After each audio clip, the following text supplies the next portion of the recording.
I'm Stephanie, 30 years old, a marketing consultant, and recently the founder of my own business. Coming from a wealthy Boston family meant I was raised with strict traditions and constant expectations. This year has been especially challenging, after leaving my father's investment firm to build my own company. When I arrived at my parents' Beacon Hill home, carrying a homemade pecan pie, I was met with cold faces. My father stood firmly in the doorway and said, "You are not invited." Through the narrow gap, I caught a glimpse of my sister Audrey, Uncle William, and even my best friend Jennifer laughing together around the dining table. Before I continue, let me know in the comments where you're watching from. Don't forget to like and subscribe to hear how one phone call completely shifted the events of that day. That Beacon Hill brownstone, where I grew up, symbolized everything about my family: status, perfection, and pressure. My father, Harold Matthews, founded Matthews Investment Group 35 years ago and built it into one of Boston's most respected financial firms. In our home, success wasn't encouraged, was demanded. My mother, Elaine, devoted herself to maintaining our family's reputation. She served on multiple charity boards, hosted flawless dinner parties, and monitored every detail of how Audrey and I looked and behaved. Her mantra was clear: a Matthews never shows weakness. Any doubt or emotion she disapproved of was quickly dismissed. My older sister Audrey followed our father's path without hesitation. She graduated from Harvard Business School, joined the firm, and excelled in every way. She became the golden child who carried the family legacy proudly. I, however, discovered my passion in marketing and brand development, something my father dismissed entirely. "Marketing is for people who can't handle real business," he once told me at dinner. Even so, I earned my degree from Boston University and eventually joined Matthews Investment Group, working in marketing. For 5 years, I worked hard, rising to Director of Client Relations and Marketing. 8 months ago, things shifted. While preparing a presentation, I uncovered unusual activity in several investor accounts. The irregular patterns raised concerns I couldn't ignore. When I brought the matter to my father, his reaction was immediate and sharp. "Those accounts are handled by me," he snapped, snatching the files from my hands. "Some matters are beyond your understanding, Stephanie. Stick to brochures and leave real business to qualified people." That exchange triggered weeks of growing tension. My access to files was restricted. Audrey began leading meetings I once ran, and my questions were increasingly shut down. Jennifer Adams, my best friend since college, was one of the few people I trusted. We met during late-night study sessions and stayed close ever since. My family welcomed her warmly, with my mother often saying Jennifer was practically a Matthews. She joined the firm 2 years after I did, working in account management, and soon became part of nearly every family gathering, from holidays to vacations to Sunday dinners. Uncle William, my father's brother, was equally present in both the company and family events. My younger brother, the company's legal counsel, had always been different from my father. He encouraged my independence and sometimes defended me during family disputes. "The company needs fresh perspectives," he would argue. "Stephanie adds valuable insights." Yet, his support began to fade in recent months, and his once warm demeanor grew noticeably cooler. The turning point came when I secured Berkshire Development, a major client my father had been pursuing for years. Instead of celebrating, my success raised suspicion. "How exactly did you persuade Thomas Berkshire to sign with us?" my father demanded. "What did you promise him?" I explained. "I created a detailed marketing strategy tailored to his needs. I simply did my job." His response was sharp. "Your job is to support this family's interests, not to build your own portfolio." 2 weeks later, I resigned from Matthews Investment Group and launched Matthews Marketing Consultancy, bringing with me the client relationships I had worked hard to earn. The family's reaction was immediate and harsh. My mother stopped answering my calls. Audrey sent an email accusing me of betrayal. My father threatened legal action for taking clients, but withdrew after his attorneys advised against it. Only my cousin Emma remained in touch, occasionally meeting me for coffee and sharing updates about family discussions. "They talk about you as if you're the enemy now," she admitted during one of our meetings. "Something big is happening at the company. Everyone seems tense." Thanksgiving had always been an important tradition for us. My mother devoted weeks to planning the menu and decor, while my father used the holiday to emphasize family unity and loyalty. Despite recent tensions, I never thought they would exclude me from this gathering. The week before, I called my mother to confirm details. The usual time, dear, 2 o'clock, and please wear something appropriate this year, she said in a cool tone. It worried me slightly, but I dismissed it as her usual criticism, not a warning. On Thanksgiving morning, sunlight poured into my apartment. I felt cautiously hopeful about reconciling with my family. The night before, I had baked my father's favorite pecan pie using my grandmother's recipe. The scent of roasted nuts and brown sugar still lingered in my kitchen. I hoped this small gesture would ease the strain between us. I spent time choosing my outfit, settling on a forest green cashmere sweater and a camel wool skirt my mother once complimented. I styled my hair in the conservative manner she preferred, and kept my makeup minimal, aware she disliked anything too bold. Every choice was deliberate, aimed at avoiding criticism and smoothing the way toward reconciliation. Family is everything, I reminded myself, repeating my father's familiar phrase as I gathered my purse, the pie, and a bottle of Cabernet Sauvignon from a client's vineyard. This wine symbolized my professional achievements, something I still hoped they might respect one day. The drive to Beacon Hill took just 20 minutes. On the way, I rehearsed conversation starters, asking Audrey about her recent London trip, praising my mother's table setting, and discussing the Patriots season with Uncle William while carefully avoiding any mention of business or my departure from the firm. As I turned onto Chestnut Street, my stomach tightened at the sight of so many cars outside my parents' home. I immediately recognized Jennifer's blue Audi, surprising since she usually arrived with me in past years. I also noticed Uncle William's Mercedes, my sister's Range Rover, and several other vehicles belonging to relatives and business associates. I parked a block away and checked my reflection in the rearview mirror before gathering my pie and wine. Walking toward the imposing brownstone where I grew up, I caught the November air filled with wood smoke and the aroma of roasting turkey from neighboring homes. Through the tall windows, I saw the glow of candles and the movement of guests inside. My heart beat faster as I climbed the stone steps. From the beveled glass beside the door, I glimpsed people gathered in the foyer and dining room. Laughter drifted out, carrying with it a sense of warmth and familiarity that made me pause before knocking. I stepped out, hearing the familiar classical music my mother always played on holidays. Balancing the pie in one hand, I rang the doorbell and took a deep breath to steady myself. Inside, the laughter immediately stopped. Quiet voices and footsteps moved toward the door. When it opened, my parents stood side by side in the entryway, both dressed as if for an occasion. My mother wore her gray cocktail dress with diamond earrings, and my father appeared sharp in a navy blazer with his regimental tie. Their faces were equally cold. "Stephanie," my father said flatly. "What are you doing here?" Caught off guard, I answered. "I'm here for Thanksgiving dinner. Mom confirmed last week it started at 2. My mother's hand tightened on the doorframe. "There's been a misunderstanding. You're not invited this year." The words struck hard.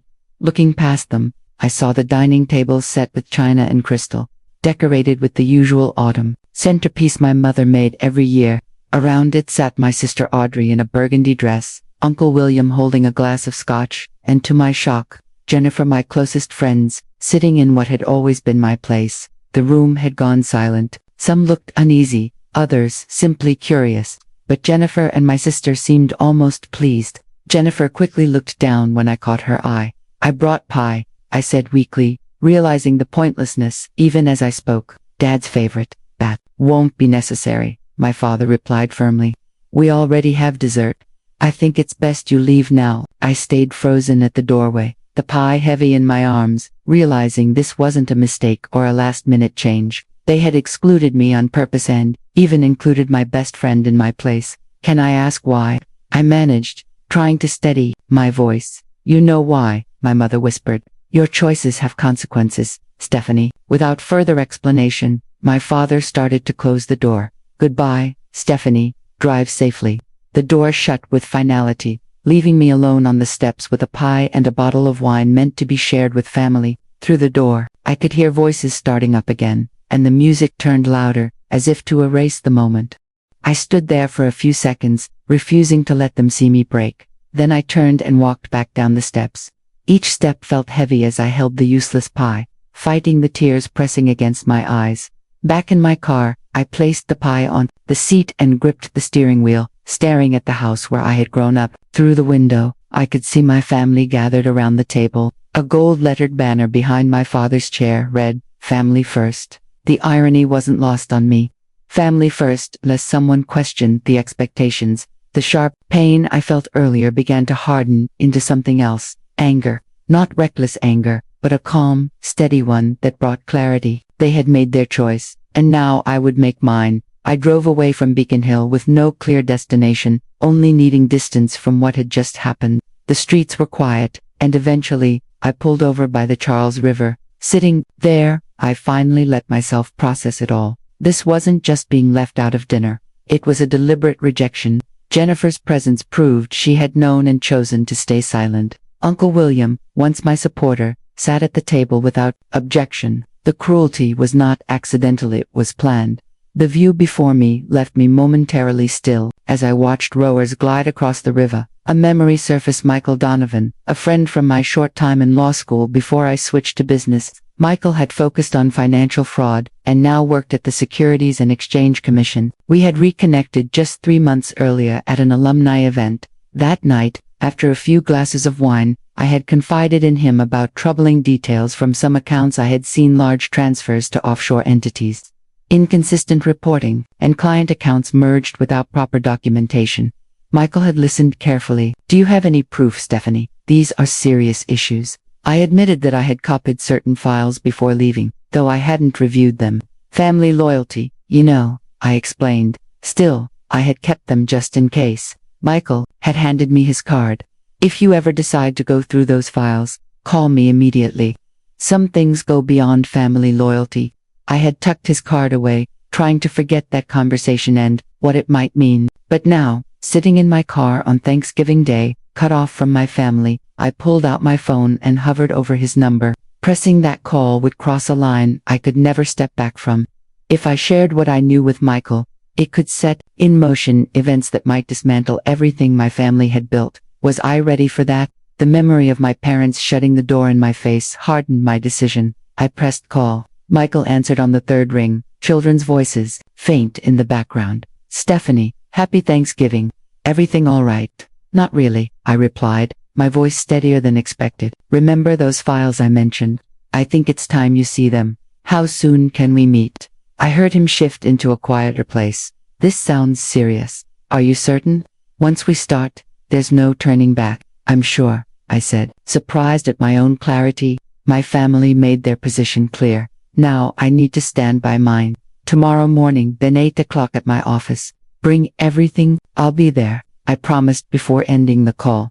The drive back to Cambridge took longer as I passed familiar places: my elementary school, the ice cream shop where we celebrated good grades, the park where my father taught me to ride a bike. Each spot carried memories of a family that now felt more like an illusion than a reality. I thought of past Thanksgivings, my mother arranging dishes with precision, my father carving the turkey as though performing a ritual, Audrey sharing her latest success, each of us playing our assigned parts. Had there ever been true connection beneath that polished surface? A text from Audrey broke my thoughts. "This is for the best. You brought this on yourself." No explanation, no comfort, just judgment from the sister who once shared my secrets. I didn't reply. When I reached my apartment, the building looked unusually empty. Earlier that week, I had decorated my living room with fall touches and set a small table for one, still hoping someone might join me. Now, those decorations felt less festive and more like quiet reminders of isolation. I changed out of my carefully chosen outfit into jeans and a sweater, setting the rejected pie on my kitchen counter. The bottle of wine I had planned to bring to dinner now served another purpose. I opened it and poured myself a full glass. My refrigerator offered little that resembled a holiday meal, but I gathered some cheese, crackers, deli turkey, and grapes I had bought earlier. I arranged them on a plate and sat at my small dining table. "Happy Thanksgiving to me," I whispered, raising my glass in a quiet toast. The first sip broke something inside me. Tears came suddenly and without restraint, tears of hidden emotions, finally demanding release. I cried for the family I thought I had, for Jennifer's betrayal, and for the lonely path that now lay ahead. When the tears slowed, a strange clarity followed. I realized I had been living in limbo for months, neither fully part of my family nor truly independent. Today's rejection, painful as it was, had cut those ties for good. Now I had to decide what came next. I walked to my home office and opened the hidden panel behind my bookshelf, where I had stored documents copied from my father's files. The time for avoiding the truth was over. I spread the papers across my dining table. They formed a trail of deception I could no longer ignore. When I first copied these files, I had acted on instinct, sensing something wrong but unwilling to face it. Now, with wine in hand and nothing left to lose, I began reviewing them carefully. Account statements from wealthy clients revealed irregular withdrawals and deposits. Investment reports showed gaps between reported returns and actual performance. Transfers went to offshore entities with vague designations and little documentation. What once seemed like random errors now revealed themselves as parts of a larger, deliberate system. My father, the symbol of financial integrity in Boston, had been defrauding investors, and he wasn't alone. I found emails between my father and Audrey discussing how to calm client concerns by manipulating returns and temporarily shifting assets. The language was clinical, but the truth was clear. They were falsifying performance and using new funds to cover withdrawals for old clients. A classic Ponzi scheme, executed with the polish one might expect from Harvard Business School graduates.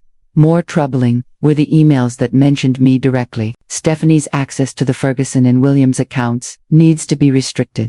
My father had written just weeks before I discovered the irregularities. Audrey responded, already handled. Jennifer has redirected her focus to client presentations. Jennifer, my best friend. Her name appeared throughout these emails, clearly showing she had been working against me for months. Stephanie mentioned concerns about the Osaka transfers. She wrote in one message. Audrey replied, I reassured her under confidentiality protocols. Should we be worried? My father's response was chilling. Maintain normal relations. With Stephanie, we need to know what she suspects and who she's spoken with. The realization that Jennifer had been reporting on me to my family while pretending to support me felt like a deeper betrayal than anything else. I had trusted her completely, confiding my doubts about leaving the business. All the while, she was relaying every word back to my father. Later emails confirmed the extent of her loyalty. After I left the firm, my father wrote, Jennifer will take over Stephanie's clients. Her loyalty has earned her this advancement. The word loyalty, surprised by my father, had been used to undermine me, but the deception didn't stop at business. A folder labeled personal contained screenshots and photographs. At first, they seemed unrelated social media posts, casual images. Then I noticed a pattern. Photos of Jennifer and Audrey together, often at events I hadn't attended, their closeness suggesting more than friendship. The final image showed them embracing at my father's lake house. Unaware they were being photographed, it explained everything. Jennifer hadn't only betrayed me professionally, she had been in a relationship with my sister while pretending to be my confidant. The depth of deception left me physically sick. My phone rang, startling me. It was Michael. I couldn't wait until tomorrow, he said immediately. I started looking into Matthew's investment group after your call, Stephanie. There are major red flags with their offshore accounts. The patterns point to systematic fraud going back at least 5 years. I know, I said, my voice flat. I'm looking at the evidence right now, but there's more. Yesterday, the firm had called an emergency board meeting. Do you know what that might be about? I asked. Let me check, Michael replied. I heard rapid typing on his keyboard. Yes, there was unusual activity yesterday. Your father transferred significant ownership shares of the company to your sister, and to someone named Jennifer Adams. Does that name mean anything to you? She's my former best friend, I said sharply, and apparently more involved with my family than I ever knew. There's something else, Michael continued, his voice serious. There was movement in a trust fund registered to you. Substantial withdrawals requiring dual authorization. My trust fund, the one my grandparents set up until I turned 35. I asked in disbelief. They can't access that without my signature.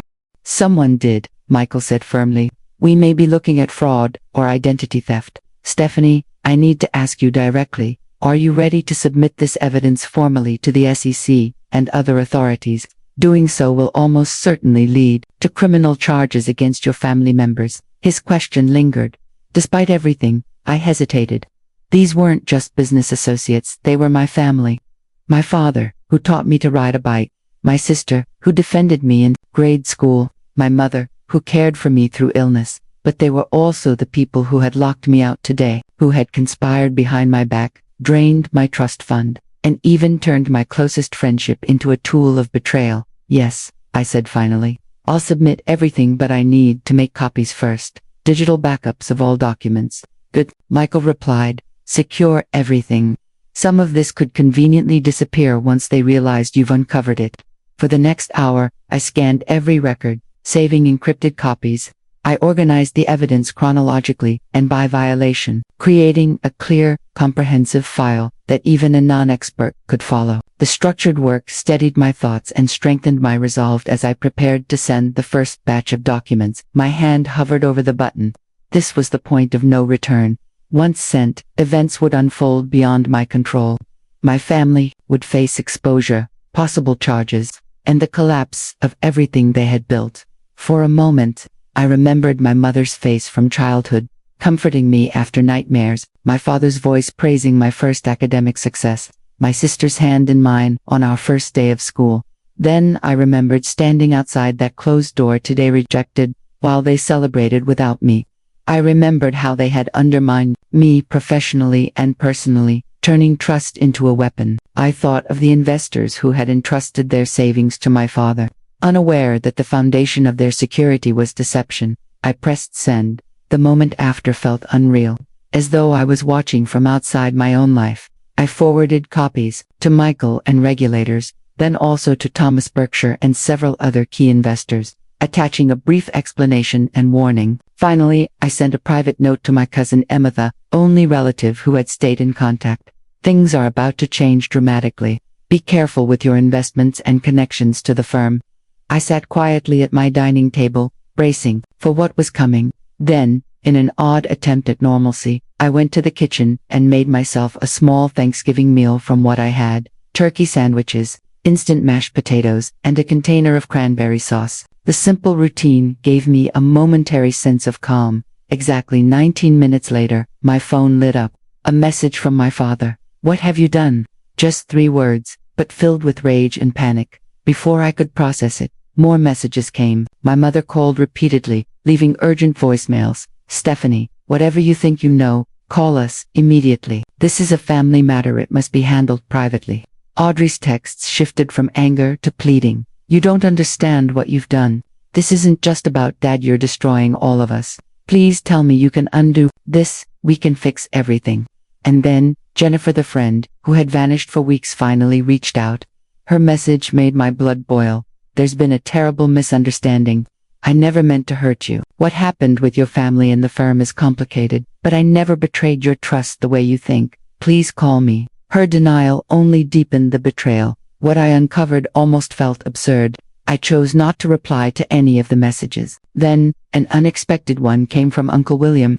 I sensed something was wrong but didn't want to accept it. His words read, "You showed more courage than I did. Be careful, and don't meet with family members alone. I'll call when I can speak freely."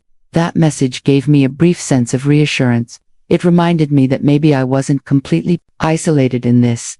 Soon, more notifications appeared, this time from colleagues still working at Matthews Investment Group. My former assistant, Bethany, wrote, "The office is in chaos. Your father and sister just left after urgent calls. Security is locking down all files and computers. What is happening?" Then came the system email. "The emergency board meeting, scheduled for 4 p.m. today, has been cancelled. Further updates pending." Moments later, the headlines appeared. "Trading suspended for Matthews Investment Group pending inquiry." Another read, "SEC confirms preliminary investigation into Boston financial firm," and then, "Major fraud allegations surface against leading Boston investment company." Meanwhile, the messages from my family grew more frantic. My father's last text read, "You have 20 minutes to call me and explain how you'll fix this, before you destroy this family forever. Some bells cannot be unrung, Stephanie." I let the 20 minutes pass. I silenced my phone as it kept vibrating with incoming calls and texts. For the first time that day, I felt an odd sense of calm. The truth was finally exposed, and whatever followed was beyond my control. I had acted according to my conscience, no matter the cost. Just as I cut a small slice of the leftover pecan pie, the doorbell rang.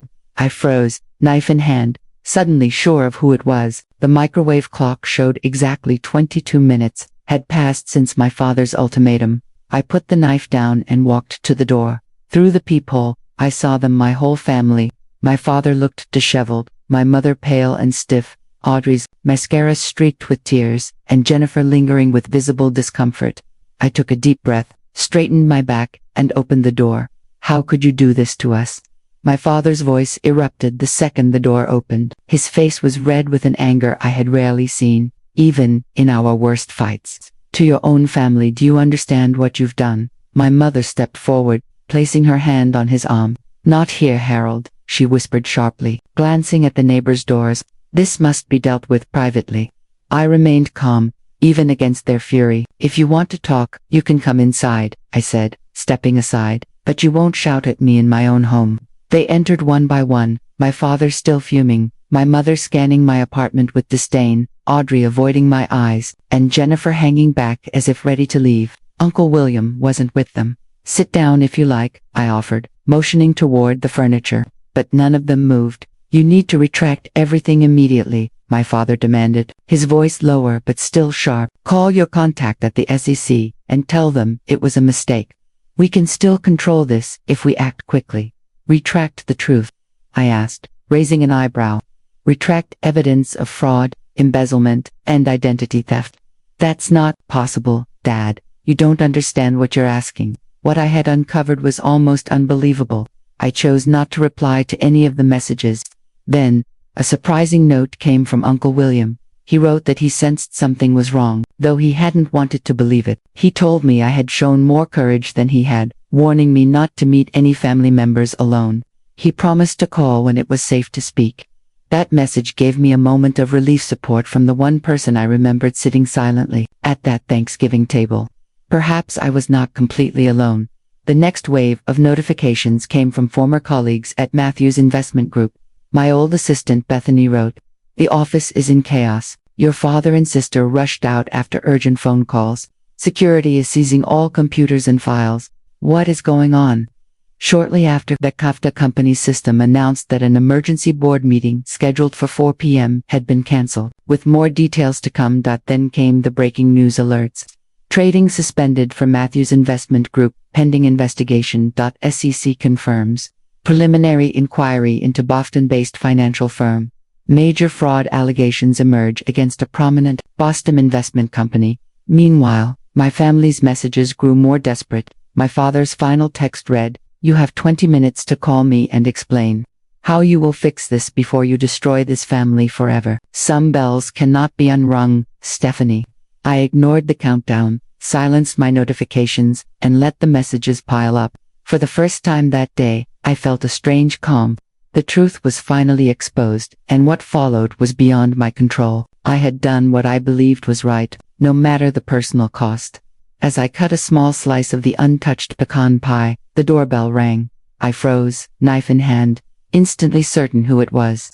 The digital clock read exactly 22 minutes past my father's ultimatum. I set the knife aside and walked to the door, looking through the peephole. There they were, my entire family. My father looked uncharacteristically disheveled. My mother stood pale and tense. Audrey's mascara was smeared down her cheeks, while Jennifer hung back, her face heavy with silent misery. I took a breath, straightened my shoulders, and opened the door. "How could you do this to us?" My father's voice thundered the moment the door opened.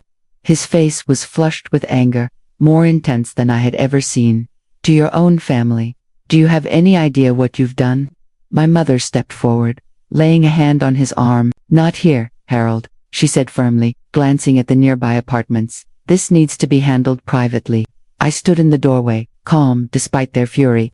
"If you want to talk, come inside," I told them, stepping back. "But you will not yell at me in my own home." They entered reluctantly. My father seethed with anger. My mother surveyed my modest apartment with visible disapproval. Audrey avoided eye contact, and Jennifer hovered near the door as if ready to leave. Uncle William was notably absent. "Sit down, if you'd like," I offered, gesturing to the living room. None of them moved. "You need to retract everything immediately," my father demanded, his voice lower but still hard.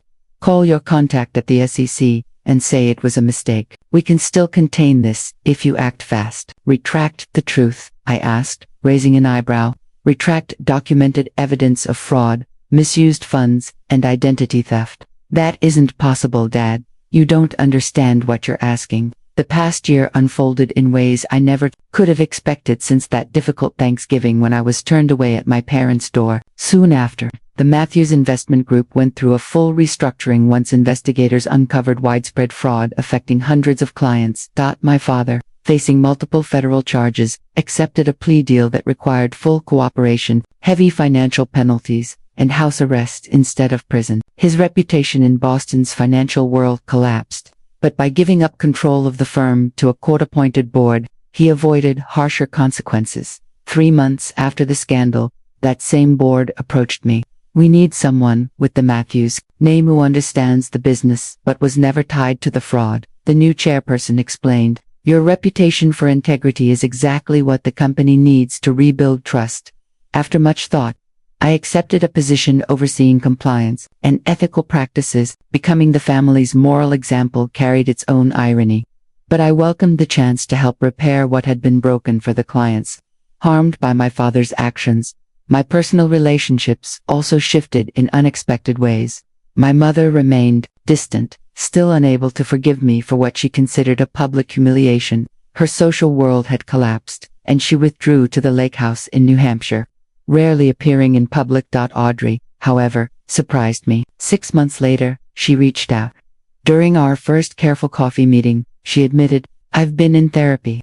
I needed to understand why I went along with everything, why I placed Dad's approval above basic ethics. Our conversations slowly became more honest as we rebuilt a fragile bond. She had restarted her career at a small financial firm in Providence, beginning again from a junior role but finding real satisfaction in straightforward, ethical work. Jennifer also attempted to reconcile, sending letters and emails to explain her perspective and apologize for her betrayal. While I eventually offered her formal forgiveness, I made it clear our friendship could not return to what it once was. Some breaches of trust cannot be fully repaired. Uncle William became an unexpected source of support during the company's restructuring. Using his legal knowledge, he worked to protect innocent employees and clients. I enabled your father for too long, he admitted one late evening. Remaining silent while questioning in private is still complicity. He now served alongside me on the new board, ensuring transparency in the firm's operations. Even more surprisingly, cousin Emma joined my marketing consultancy, bringing both her financial expertise and her strong sense of ethics. I've always admired your courage, she told me. Even before all of this, I saw you choosing your own path instead of following the traditional Matthews way. The doorbell pulled me from reflection. Emma was the first to arrive, carrying a bottle of wine and homemade cranberry sauce. Happy Thanksgiving, she greeted with a hug. Your first time hosting, how does it feel? Terrifying and wonderful, I admitted with a laugh. I just hope the turkey is edible. The food doesn't matter, she replied. It's about creating a space where people feel valued for who they truly are. Over the next hour, my chosen family gathered, Michael and his wife Grace, Uncle William and his partner Robert, my assistant Bethany who had left the family firm to join my consultancy and, to my surprise, Audrey, who came alone carrying a pecan pie. I remembered it was Dad's favorite, she said quietly, but it's your favorite too, isn't it? The simple gesture, acknowledging our shared past while honoring our new beginning, brought unexpected tears. Yes, I managed. Thank you for remembering. As we sat at the table, I looked around at faces connected, not by obligation or shared blood, but by choice and shared values. These relationships, built on respect and authenticity rather than expectation, had become my true family. Before the meal, I raised my glass. I want to thank each of you. A year ago, I believed losing my family meant losing everything. Instead, it created space for something far more genuine. I've learned that family is not defined by blood, but by those who stand with you. When doing so carries a cost. We shared a quiet moment of appreciation before laughter and conversation filled the room again. Later, over coffee and dessert, I realized that last year's rejection had been necessary. It broke old patterns that tied me to unhealthy relationships and false values. The journey had often been painful, but it led me to a truth I might never have found otherwise. Authentic connections based on respect provide more fulfillment than maintaining shallow ties built on appearances. As the evening wound down and guests prepared to leave, I felt a peace that no perfectly staged family gathering had ever given me. This Thanksgiving, though imperfect with an overcooked turkey and mismatched chairs borrowed from neighbors, was truly real. Have you ever had to choose between family loyalty and personal values? Share your experiences in the comments below. Often, the hardest choices lead to the greatest growth. If this story resonates with you, please like the video and subscribe for more authentic stories about strength through challenge. Remember, the family you choose can be more meaningful than the one you were born into. Thank you for being part of this journey, and I wish you a holiday season filled with genuine connections and gratitude.